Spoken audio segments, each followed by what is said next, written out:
19 अक्टूबर 2006 रात करीब 10 बजे का वक्त था। दिल्ली के हैदरपुर बादली गांव की एक सुनसान तंग गली के आखिरी सिरे पर एक टूटा फूटा जर्जर कमरा था। उसी कमरे में 2 लोग बैठे थे। एक करीब 32 साल का सांवले से चेहरे वाला और दूसरा थोड़ा जवान 25 साल का। नाम था अनिल। जैसे ही कमरे में पहुंचे, सामने शख्स ने हंसते हुए पूछा, अनिल, बहुत दिनों बाद आए हो, क्या खाओगे? अनिल थकी हुई आवाज में बोला, भैया आज तुम मटन बना लो, बहुत थक गया हूँ।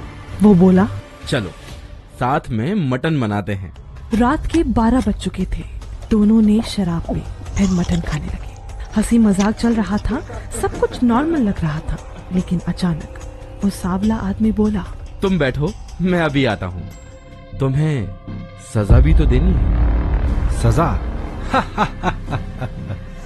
अगले ही पल वो आदमी एक कोने से रस्सी लेकर आया। हंसते हुए उसने अनिल के हाथ पैर बांध दिए, नानचक उठाया और अनिल की गर्दन में फंसा दिया। ओ भैया, छोड़ दो मुझे। दैनिक भास्कर की थ्रिलर सीरीज मृत्युदंड में एपिसोड 6 के पार्ट 1 में कहानी दिल्ली किलर की।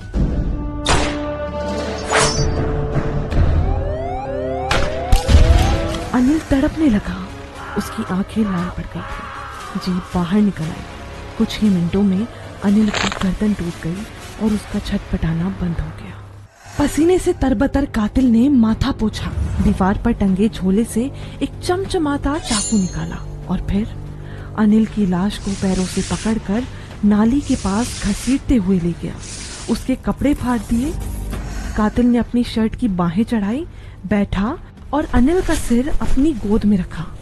अब उसकी गर्दन रेतने लगा। फर्श पर खून फैल गया, नाली तक बहने लगा और तभी उसने एक और झोला निकाला।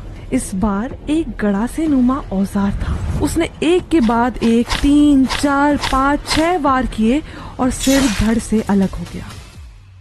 उसने सिर को एक पोटली में रखा, धड़ को अखबार में लपेटा, लेकिन खून नहीं रुक रहा था। पागलपन और बेचैनी उसके चेहरे पर साफ झलक रही थी। आखिर में झुंझलाहट में उसने एक बड़ी प्लास्टिक की बोरी फाड़ी और लाश को उसमें लपेट दिया।